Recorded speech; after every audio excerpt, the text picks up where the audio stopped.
Have you ever been shocked, even heartbroken, by the words that just came flying out of your child's mouth in a fit of anger? Maybe you stood there stunned, wondering, what am I even supposed to say right now? Well, you're not alone and you're not failing. Today, we're digging into what's really happening underneath those angry outbursts. How can we respond without adding fuel to the fire? And help our child move from lashing out to reaching out. This conversation is packed with hope and practical tools. So grab your coffee, take a deep breath, and let's dive in.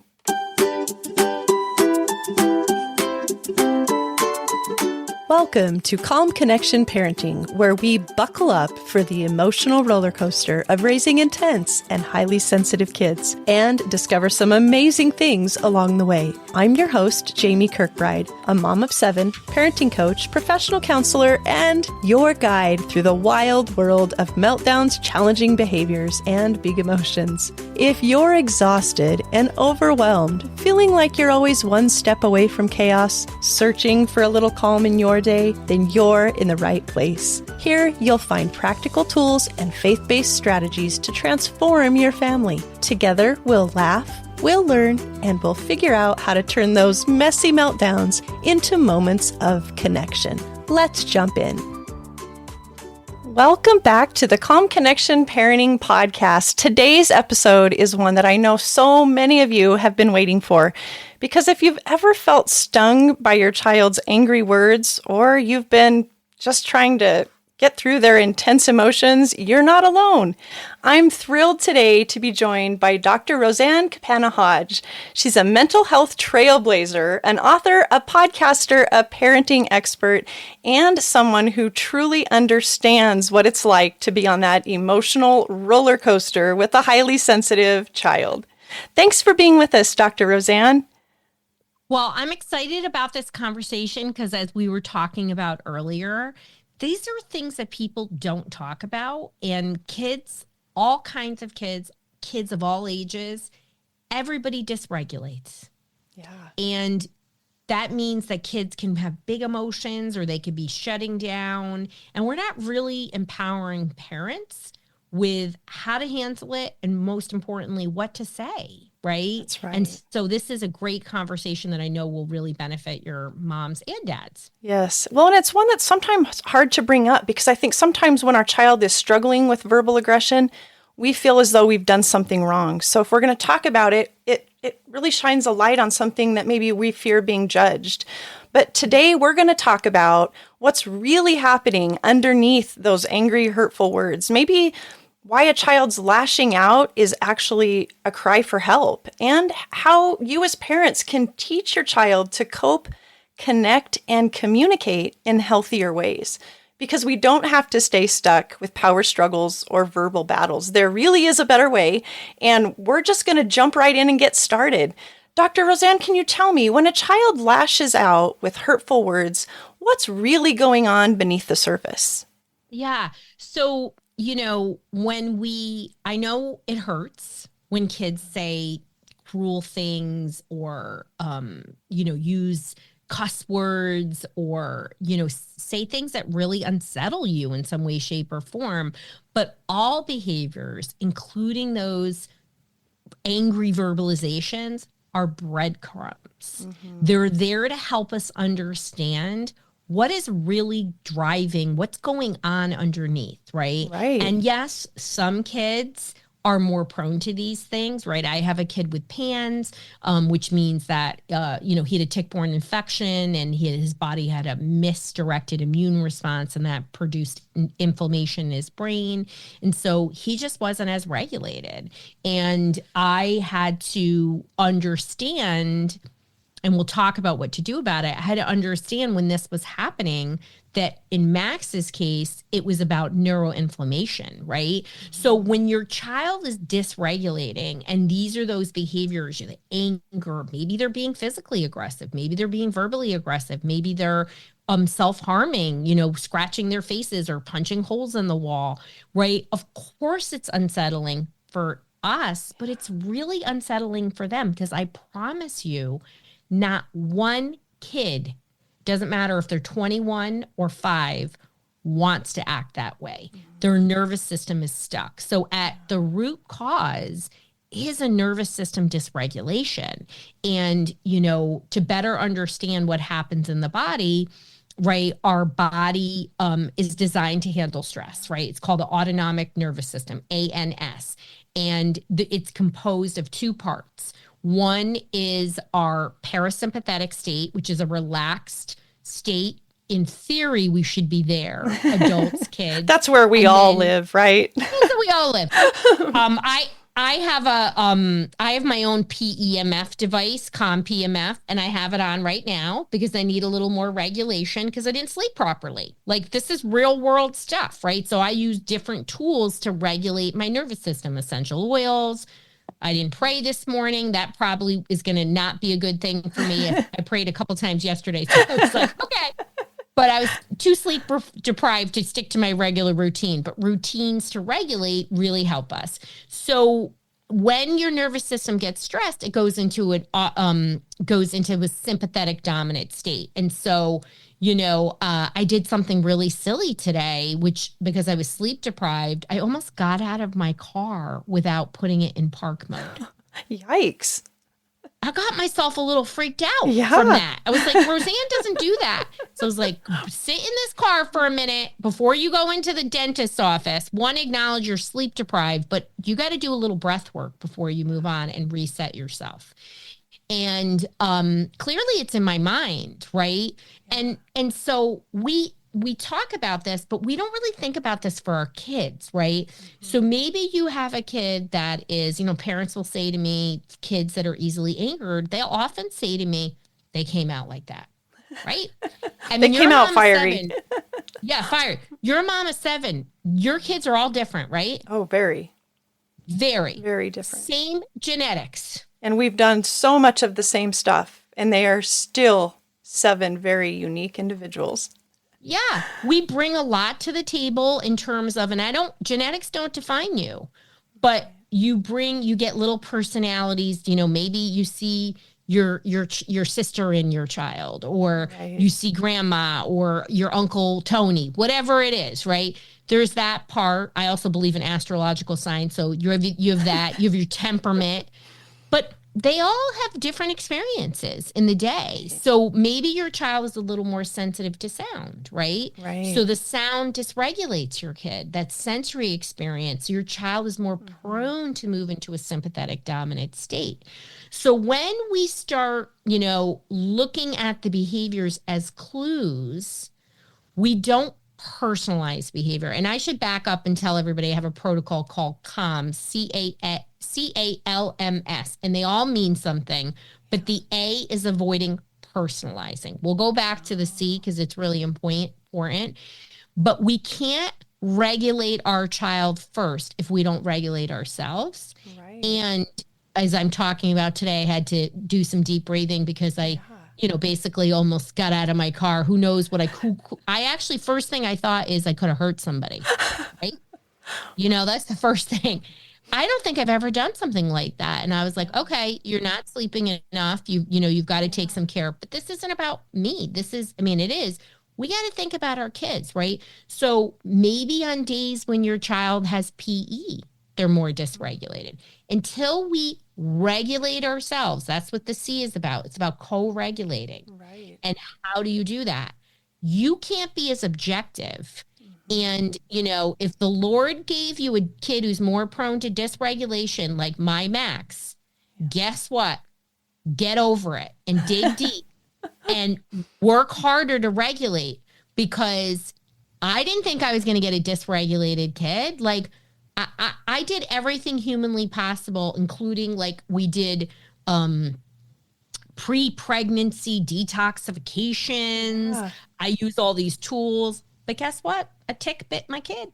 Yeah. I mean, it was outside of my control, right? Yeah. What can I do? I can treat it. I can pray about it. I can create my care team.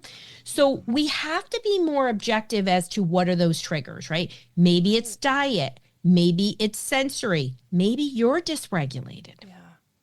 Very good. Maybe, right. Well, that you leads me know? to ask you this. So, what is the best way for a parent to respond in the heat of a moment when your child's Yeah. becoming verbally aggressive? I hear you saying co-regulating may be the first Yeah. step. Yeah. So step one is to regulate before you respond, right? I talk a lot about something called the love pause, right? So you don't, first of all, don't go in hot, right? So you can't go in there agitated, and you don't meet your child with anger, right? If everybody in this who's listening has had some kind of argument, confrontation, discord with somebody, Right. okay? If you go in calm to a discussion with somebody that you might know might be heated, it's a very different outcome. Okay. And so it's the same thing with a kid. Don't assume they know what a skill is, right? So Right. what do you do? Okay. Don't be like, well, I told you that 7 times. Maybe your kid needs to hear it 27 times, 107 times. So I think a lot of times parents think, well, the sibling got it, I got it. We have to say, maybe they don't know what the task entails. Did I break it down? Did I give them enough support? Right? Because that anger is just a reflection of something being hard, that low frustration tolerance, something disrupting the nervous system. So pausing, right? Which you can only do if you're regulating. Maybe you are pausing before you speak. Maybe you are offering your child some type of love, some type of care. And I know this is hard for people because they say, well, shouldn't I punish my kid when they, tell me to F off? Now, I'm not right there with you. Okay. But if you have a kid who's prone to these behaviors, you have a deeper issue. You have a pattern, right? And how do you know they're prone? Because let me tell you something. I don't care who you are. I don't care what religion you are. I don't care how amazing of a parent you are. Kids will dysregulate. And it is developmentally normal, right? Right. You have a problem when it occurs at a high frequency, right? Occurs a lot, incurs with a lot of intensity. It's very big. And you have poor recovery from those upsets, right? That is the definition of a problem. People don't talk about that. Yeah. So you have a one-off, my younger child is much more regulated. He's 14. He was ridiculously unpleasant to me on Friday. So I'd already said to him, I love you. You're 14. You're going to have lots of things. We talk about our body and whatnot. I laid down what was going to happen if he continued to do that. I didn't get in an argument with him, and I removed his device. And he was like, I call it, when my kids are about to dysregulate, it's like Bruce Banner turning into the Hulk. You can just see that the transformation.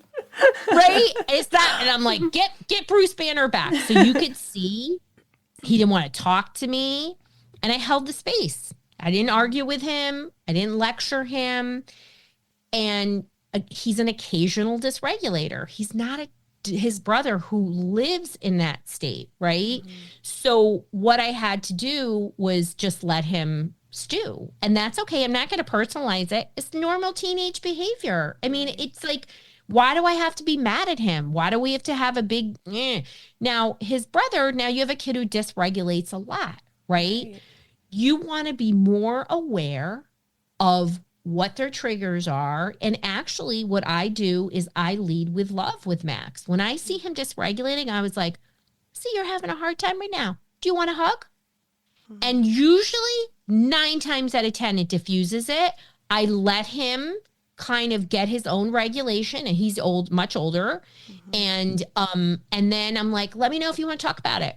Yeah. And we process and we dissect, but you don't have to rescue your kid. You don't have to argue. Honestly, just creating a space for a kid. Now, when you have a really angry kid, right? Again, when somebody is dysregulated, their frontal lobes let's talk about the brain, right? Yeah. Their frontal lobes are actually offline, designed to help them be aggressive. Actually, this is left over from cavemen. And so they're not going to be hearing you if they're already heated, right? That's why going in hot, any of those things. Now, when you're creating a new behavioral pattern, a new parenting pattern for something you're doing, don't expect you to do this one time. It's going to work, right? Right. So if you're like, right? Yeah, it takes some practice. Right? Do some practice. And it's all the space in between that creates, all those little moments in between the big moments that make it easier for you to connect with your child when they're dysregulated, when they're angry, when they're irritated. And so, we never shame, we never blame, but I love when you see a kid, or maybe you have a kid who's angry, you can say things like, I see this is hard for you, right? Now, I like to do nonverbal cueing. I don't care what age your kid is. And I like to offer 3 things. And I like to, now again, ideally you're doing this at other times when they're not at, in the red, is what I like to call it, level 10. The degree of dysregulation is bubbling. This is when you want to start doing this, because it will work when they're really pissed, when they're mad, when they're angry, when they're violent. It will start working, but don't expect, I'm only going to use this. It's like the people that only use the china once a year, like, get it out. But what I like to do is say 3 things. Be verbally minimal when your kid is angry, okay? And if you really do this, you might not even need to use words. You can say, hey, Joey, number 1, do you want me to just sit with you? Okay. Number 2, do you want a hug? Number 3, do you want me to walk away? Put your finger up. 1, 2, 3. This is very powerful. I use this with kids that are nonverbal autistic, kids that regularly dysregulate, and I've never had a parent tell me it didn't work. Now, those parents are working to regulate themselves at least 10 minutes a day through a variety of things, but they're using this to stop it. Now, you got to let go of this mindset, because again, we're not personalizing. The A in comms is not personalizing. We have to let go of the mindset that your kid is being disrespectful, that it's willful, and that you must punish them. Now, that's a good point. Right. And so now, does that mean, what does that mean, punishment? Like, how is grounding your kid going to replace have the hole in the wall be fixed? Right? Because how about them fixing it? How about them doing construction for low income housing, or working in some other capacity where they start seeing, when you damage things, there's a value to it. There's something that gets devalued, and nobody likes that. And we want to really reinforce our kids' attempts, right? So the L in comms is looking for root causes. That's part of our investigative process. But the M is modeling coping skills. That's us modeling coping skills, right? When you get mad, afterwards, you could be like, wow, that was really hard for me to hear that. And boy, I wanted to tell you I was pissed off too, but I didn't. And I'm so glad that you and I were able to talk and figure it out. We think as parents that, oh no, that's terrible. We should never apologize to our kids or show them that we're having a hard time. No, because we want to really role model how to do things. Yeah. And that also means how to figure it out. Yeah. Even if it's the self-dialogue, I feel so angry, I feel like I could shout. Yes. When we model for them what we're experiencing and how we're choosing to handle it, they learn from that. So much. And especially, they call it metacognitive strategies. I love that you say self-dialogue. The self-dialogue in the off times, I'm going to come back today and be like, oh my gosh, I didn't sleep and I left my car and drive and almost got out of my car. My kids are going to be like, what? And then I'll be like, okay, this is what I'm learned from it. Yeah. Okay. Clearly I always put my car in park, but what I really learned is I was probably too tired to be driving. How about that?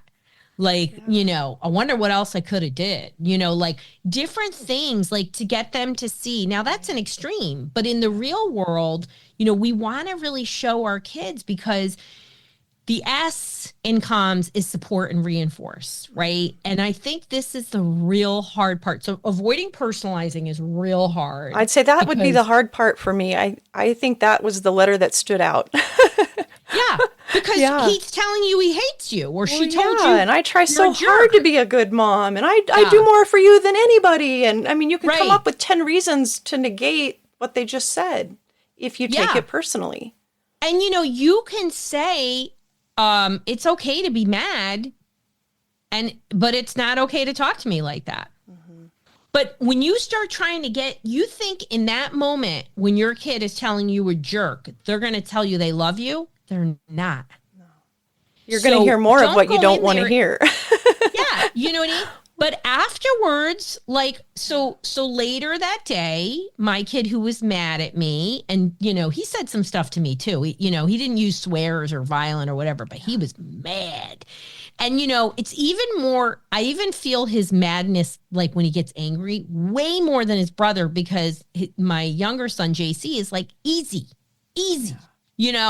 And so when he's really off, it's like, ooh, what's really going on here? And you know what? Honestly, I'm going to be honest. I see that he's like, I went away for like 8 days, and I swear to God, he grew a half an inch. Yeah. And I think he's just physically uncomfortable. Well, hormones can set off so much of this. I mean, really exacerbate so much of the emotion, the mood, the brain, and sleep. And and later that day, and I was like, listen, I love you. It does not mean you get to talk to me like that. He's like, I know. Yeah. So I was like, what are you going to do? Because like your hormones, like whatever. He was like, I'm going to go in the sauna. Like in my house, we're all about holistic stuff. So self-care. I mean, he's going to take care of what he needs to reduce some of his stress. So you've taught him great skills. Dr. Roseanne, you were sharing some great nuggets with us, and I know we have more that we're going to come back for, but we're going to take a little break for this.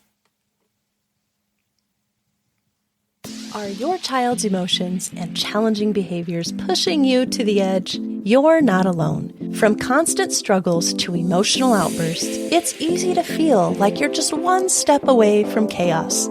But what if I told you there's a better way? In the Calm Connection program, you'll get access to a video course, workbooks, and a supportive community to learn practical, faith-based strategies for handling even the toughest of behaviors. But the best part, you get weekly coaching calls with me, where we can explore your child or family's specific struggles and work together for some solutions. If you're tired of trying methods that just don't work, or you feel like you don't have time to add one more thing to your plate, don't worry. This program was designed to fit into a busy parent's life and give you real solutions with some quick wins too.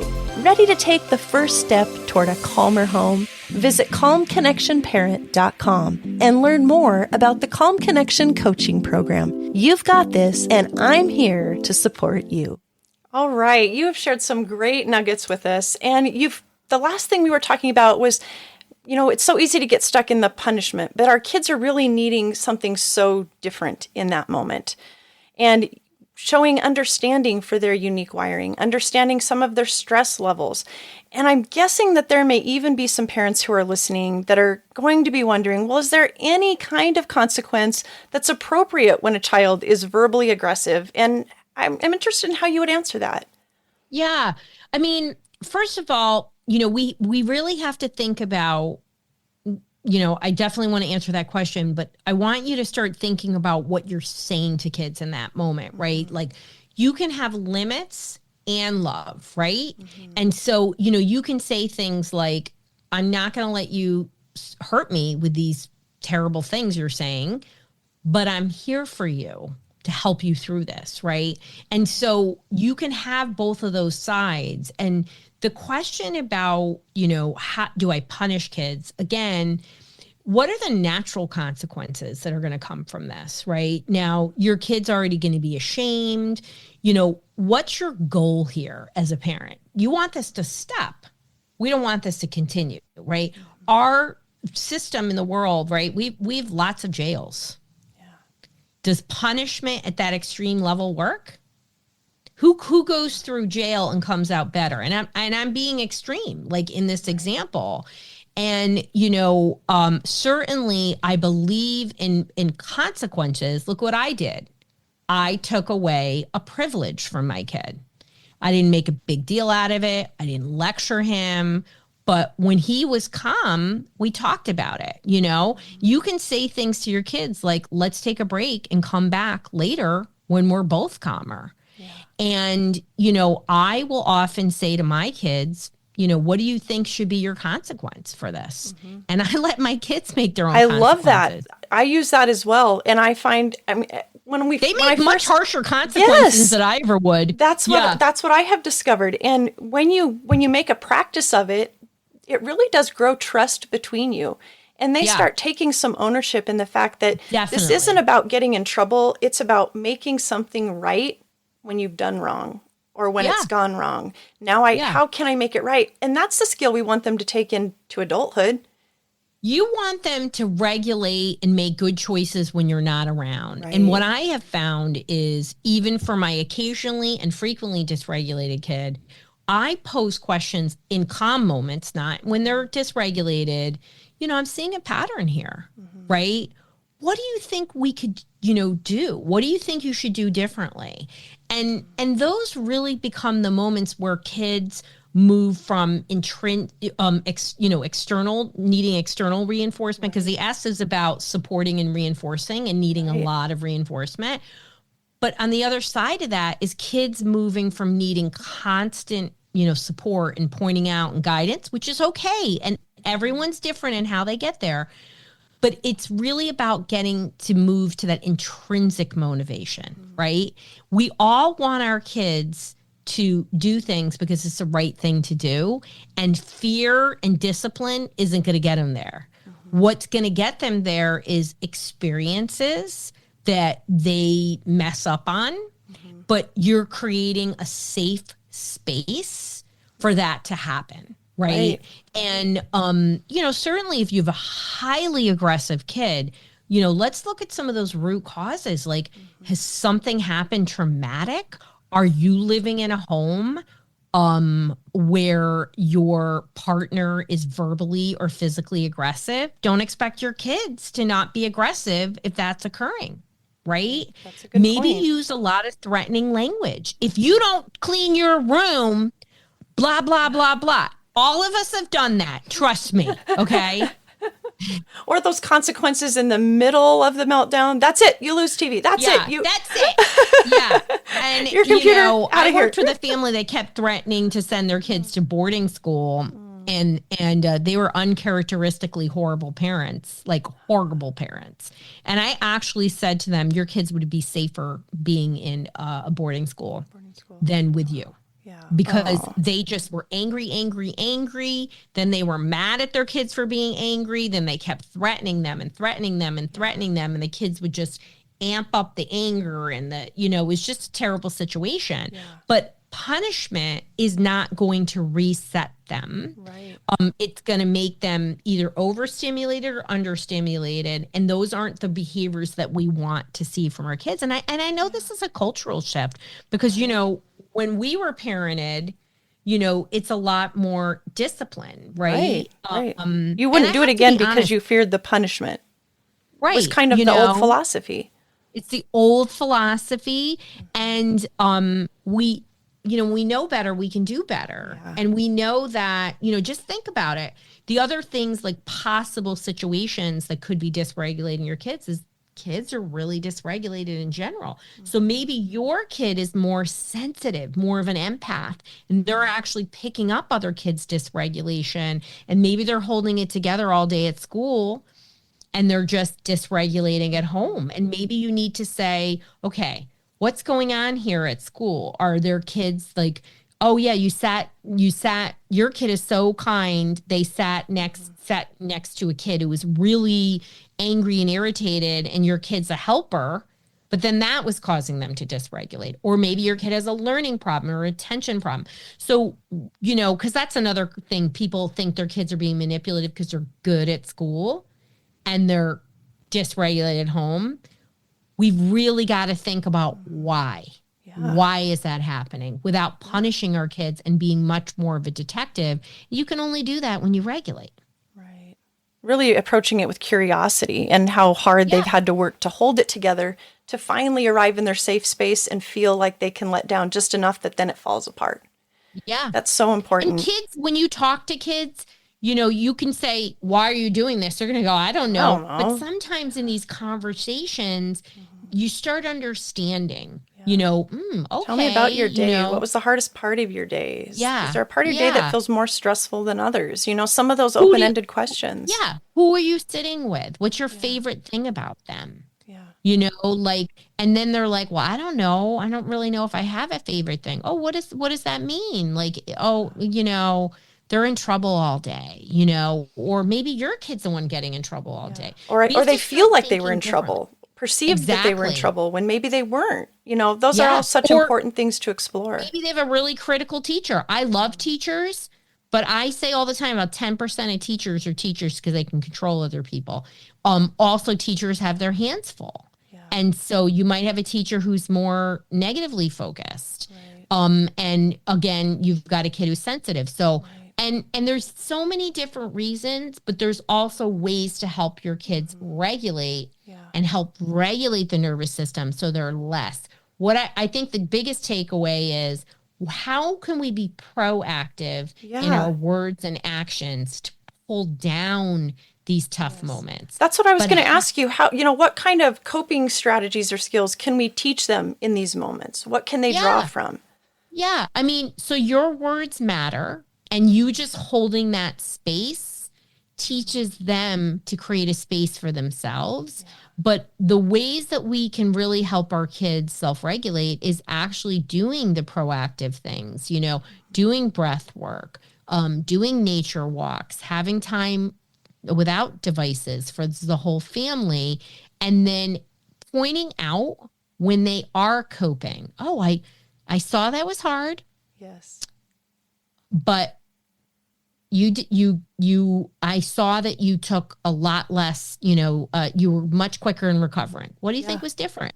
Yeah. So we get them to actually see what they're successful, because the other part of this is that, we want our kids to be always regulated. And it's just not realistic in today's world. It's never been realistic. Well, and I think I like how you said to notice when they're doing it well or when they've done it right, when they've maybe made a change. And I think for some of us who have these emotionally intense kiddos, whether they're diagnosed or not, looking for those small wins. I had a small win with my child that he didn't text an insult, but he texted one of those glowing red angry faces. Now, some parents may think, well, they don't even like the glowing red face. I was so excited he sent the glowing red face because we've really been working on not using insulting words. So in that moment where he could have typed angry words, he just did the very, very angry face. I'm good with that.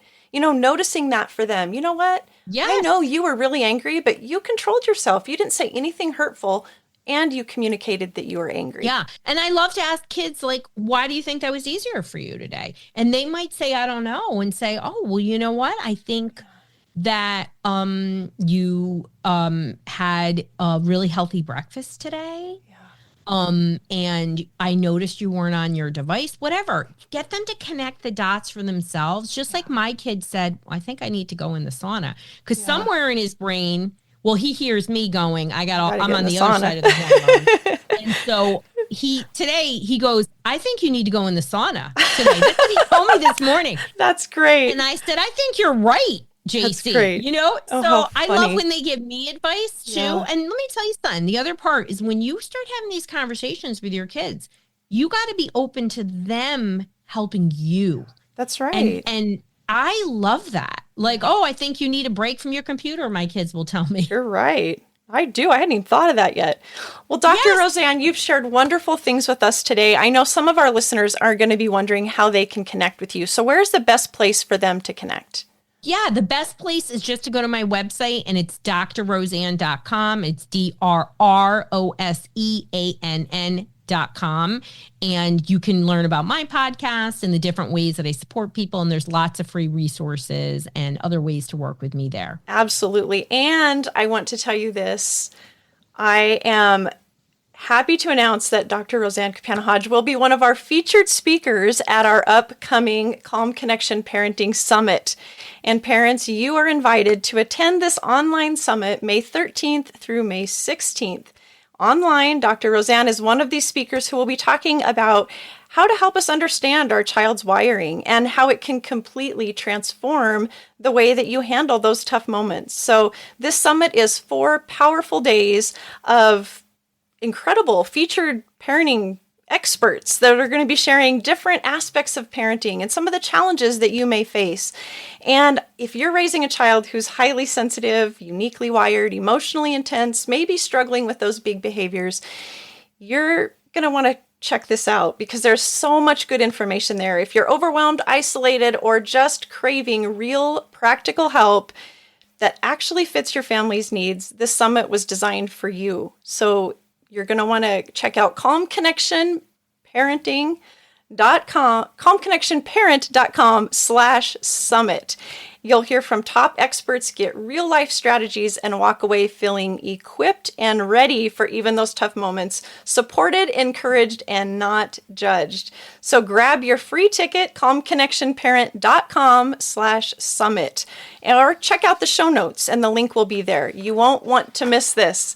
And as we wrap up today's conversation, I hope you're walking away with a sense of hope and some real tools to start using even today when your child gets home from school.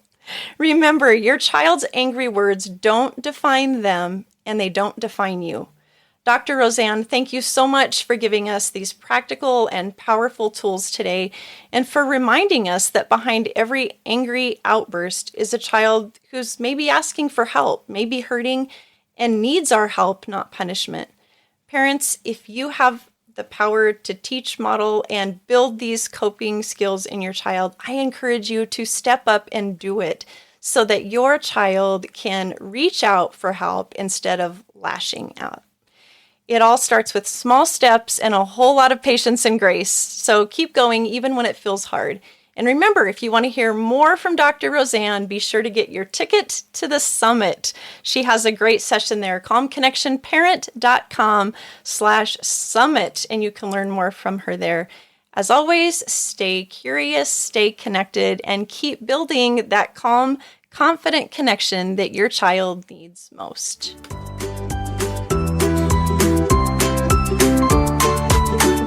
That's it for today, but the journey to calm parenting doesn't stop here.